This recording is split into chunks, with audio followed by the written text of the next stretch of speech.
Бүгін 17 қазан. Және кеше айтып өткенімде бүгін досымды көрсетем. Бүгін таңертең тұрсам, ол үйде болмады. Бір жерге қашып кетті деп ойладым. Қуандым кішкене, іштей. Бұндай жауапкершіліктен құтылдым деп. Бірақ түскі уақытта қайтып келді. Мияулады. Сол үшін мен оған ас алып келдім.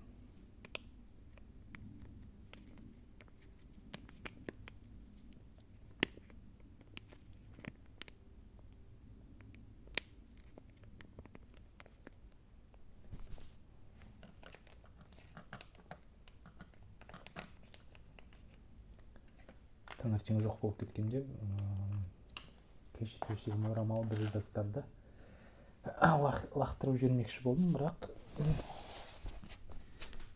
бірақ бақытқа орай лақтырып жібермедім. Сол үшін ол бүгін ыңғайлықта ұйықтайды деп ойлаймын. Қысқасы.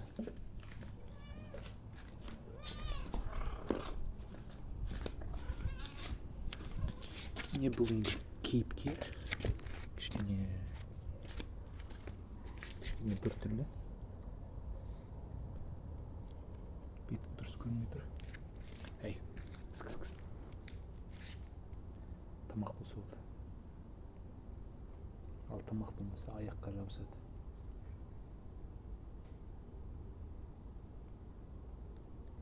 Осындай жерде жасады. Әзірше ондай суық уақыт деп ойлаймын.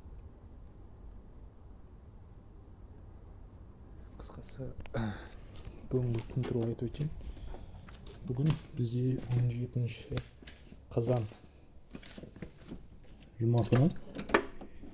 Нақтырақ айтқанда жұма күні бітіп қалды. Исламдық есептеу бойынша.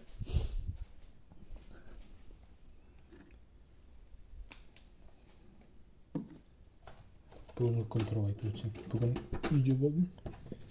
Және бір заттар істедім деп айта алмаймын. Демалдым. Кешке қарай қыдырып келдім.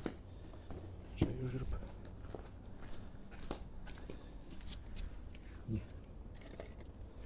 Біздің ақсақ мысық.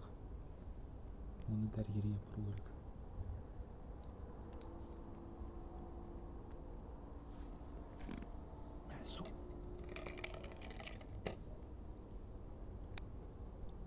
Дәрігер іздеу керек.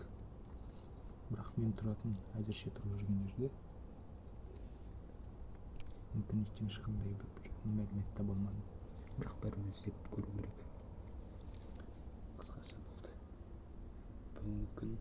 Бүгінгі күні тірі қалады деп ойлаймын. Тірі қалсын.